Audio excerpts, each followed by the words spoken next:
So yeah, many people, they have like this question, like if there is a God, why would he allow all these bad things happen to people? If there is a loving God, how does he allow evil and Yeah, innocent people suffer? yeah. I think we chose to go through this. I think I don't think literally. You can take it literally or allegorically how you want, but I think the story of biting the apple in Eden, Mm. that was our choice. We were given free choice if we wanted to obey God or not, Yeah. and we chose. And He told us that that was eating the fruit of the tree of good and evil. Yeah. He said, "Don't do that. I'd advise you not to do that." Right? Um, he didn't force us. It was there. Mm-hmm. you know, we were given a choice. Mm-hmm. You know, at the conception of humanity, we were given a choice what road we wanted to take. Mm-hmm. Obedience and just living without any detriment or threat to us, but really basically without any ascended knowledge of um, of how things are. Mm. And we chose to eat the fruit of the tree of knowledge of good and evil. Mm.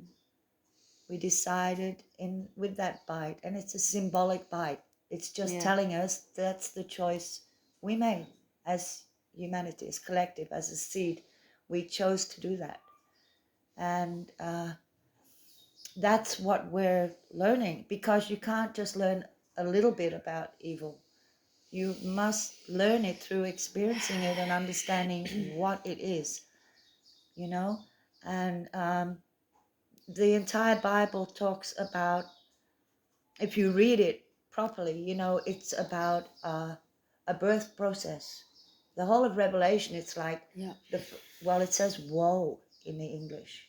The first woe is over, the second is coming quickly. Mm. But if you read it, for example, in German or Dutch or other languages, it says weh, which is a contraction, a birth Mm. contraction, and it's referred to many times by Christ as being a birth process. Mm. It's we're literally as humanity a child of God, and Mm-hmm. if you look at the time space matrix, it's not called a matrix for nothing, because matrix in Latin is the womb. Yes, the one. The womb. So we're like a child in the womb. New godly consciousness is created. Literally, children of God are created through a time space matrix, Wow. which is this reality we're living in. A time space matrix, which is creating a new great consciousness like God in Mm. His image, Wow. you know? And we have to go through the process towards a birth, but because we chose to bite the apple, Mm-hmm. the placenta, which is the power in the womb, Mm-hmm. all powerful in the womb, totally makes all the decisions, and if the child's going to get fed or not. Wow. When we chose to allow that knowledge of evil in, we chose to experience evil. We chose for a toxic pregnancy. Mm. So we are like a child in the womb of a mother who's experienced a toxic pregnancy. So the placenta is the power source Mm-hmm. in the womb, which is like all powerful, nothing can, it's the power source in the womb. It's absolute. And it's attacking the child with poisons, Like in RH negative. like in an RH Mm. negative child. Exactly, the mother's placenta develops toxins and attacks the child. Now, what happens with that child? The nearer the mother gets, the closer that child gets to viability, Mm.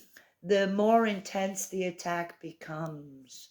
Mm. The more obvious the attack becomes, the more, you know, readable the toxins in the Antibodies. are present in the womb, in the fruit water, in the blood of the child, you know. And so it's a balance, between, okay, will this child be stillborn? Mm-hmm. Will the toxins kill it before it's viable?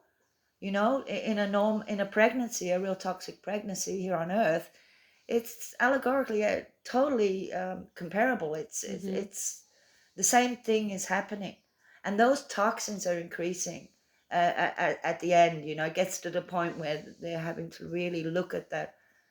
Look at the child, you know, regularly every couple of hours, waiting for that sign of viability that the child can actually breathe when it Yeah. comes out, because there's no point delivering that child to get it away from the toxins if it can't breathe yet. But we're talking about a consciousness that's being born here, not literally it's a consciousness, a godly awareness consciousness that's being born. So the viability is measured in its um, in its um, in how far it's come to understand and know the difference between good and evil and choose between the two, you And you know. once said something about caring, that caring is an important Well, aspect. yes, caring is really the main thing, because if you really care, you're going to gain this knowledge, because you're not going to be able to not see it. You know, you're not going to be able to not see the difference between good and evil.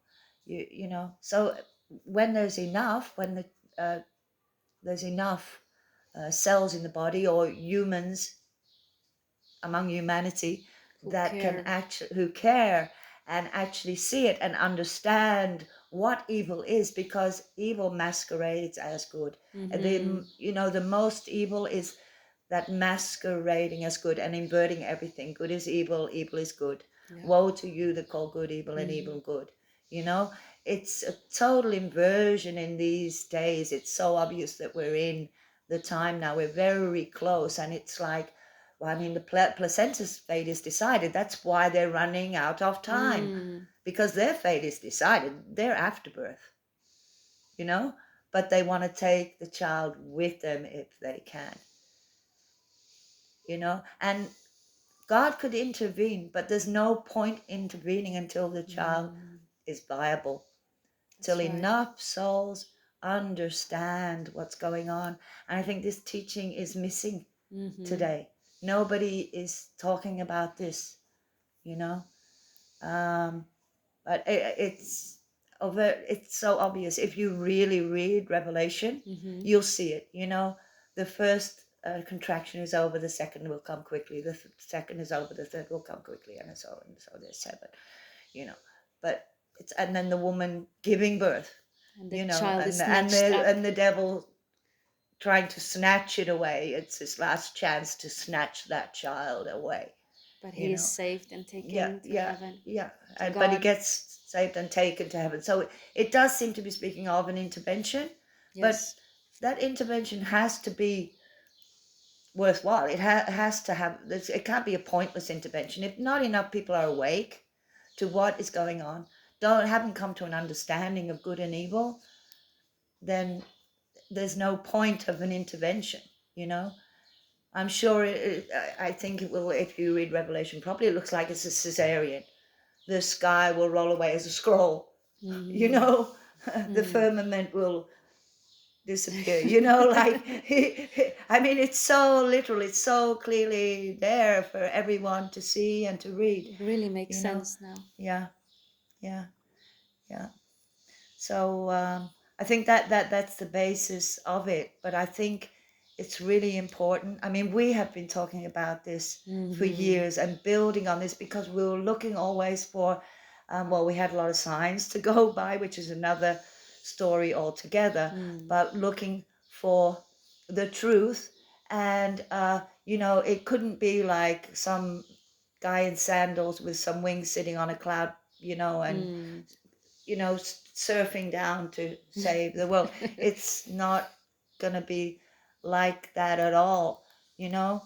But you have so many theories about this, and so many theories about alternate realities, and so I really don't think so. I think there's like here in the womb, and then you have true earth, which looks Mm. very much like this earth, except here we haven't earned the discernment, Mm. the knowledge of good and evil, but we must have that to be viable in true earth. So the veil is keeping out that discernment of good and evil, or it's like a mirror. And what we're experiencing now with Mandela effect, all kinds of things, and all the madness and the inversion, it's also, allegorically again, it's like the mirror cracking. And when a mirror cracks, especially when it cracks really bad, and it cracks and then it bursts and then it breaks, you're getting, if you've ever looked at a cracked mirror or even a cracked window, the light gets thrown around in like weird ways, so things get distorted in that image, in that glass. So we're a mirror image of the true earth, you know. But we're separated by a veil or a mirror, which has to be taken away. And that is obviously cracking. That's why we're seeing things like we noticed this morning. A couple of things changed in the Bible. Yes, we did. Right? We really did, and we like recognized it immediately. What was it again? About a God who was, who is, and who will be reigning. reigning. That's right, and that's gone. It's gone. Yeah, it was alone, wasn't is, and Future the one. rest, wasn't there. Yeah, I think we saw two things, but anyway, I don't remember them now. But so the Bible is literally the Bible. We're reading from a Bible you've had for as long as I know you, and every time we read it for it said God who was, is, and will be, right? Yeah. So now it doesn't. So it's these distortions are a part of experience, this cracking of the mirror or tearing of the veil, and it's letting the truth in. It's letting the light in, the truth in, the knowledge, and shining light in dark places, so that enough can come to understanding of good and evil and the necessity of that, and full consciousness, so that the child is viable and there can be an intervention. That's because this is the logical, logic, like we can call this a theory because it really is. It's a theory that we have. But if we, with having this theory, read Revelation, everything suddenly just makes so much more sense. Indeed. And it's so totally, you can envision it happening in reality. You know what I mean? So we're going over dimensionally into true earth. But we're going with a full consciousness of, because we have to. That's our viability. That's our breath. There, true vision, and that's the raising of the frequency. All these things, Exactly. Yeah. So a child is to be born, and according to Revelation, we succeed. It gets there. We're in time. The intervention is in time. The child is viable in time, before the toxic placenta can destroy it completely, take it with it. It's a promise. It's a promise given yes. to us. Yes. So I think this is. And have you seen Project Looking Glass? Right, you have, because I showed it. Mentioned something. Yeah, and we were going to watch that video together again to be sure, but that's quite amazing too, because it's like it puts it forward as because it's about a whistleblower, and he was called in to come and look at this Project Looking Glass, and it's by means of computer technology or AI, they look into the future. It's not as looking glass as it sounds. It's not crystal ball. It's literally just computer analyzing data and pulling out, like, if we do this, there's maybe a 60% chance that this will happen, a 30% chance that this will happen, 10% chance. And this, so that's how they make their decisions, trying to win this chess game. But suddenly they've got to a point where they can't see any further than a certain point, because it's bottlenecking. It's somehow it doesn't matter what they put in now of things they do, they're always going to end up losing, and the child will be born. And well, they don't see it like that, as the child being born. That's my interpretation of it. If I watch, Looking Glass report, but that is totally in alignment with what is going on. He himself, he says he was called in to come and check this computer, and he was busy there for months checking it and checking all the data, you know, the algorithms and everything, if there wasn't, but there was no mistake. It was actually happening. The chances of it going any other way was down to, like, you know, one, not even 1% or something. It was gonna, yeah. So yeah, so this guy, he compares it, then he says, you know, to make it easier to understand, it's like a chess game. Chess. And you've got two master chess players Mm-hmm. playing against each other, and suddenly one of the players sees that he's checkmate in 3 moves. And what's he going to do? So in case something really ridiculous, in case the other, his opponent, makes a really stupid mistake, he's checkmate in 3 moves. You know, so what's he going to do? He's just going to make the most destructive moves he can at the end, just like a toxic pregnancy would do, placenta and a toxic pregnancy would do at the end of a toxic pregnancy, and make those most destructive moves he can, just not So to desperate. not to lose as badly as otherwise would have, you know. So that's what we're experiencing now, and it makes total sense. You can feel it, you can taste it, you can see it happening. It's realistic. It's, you know, it's you can see that happening. This transfer taking place. It's not some fantasy story about.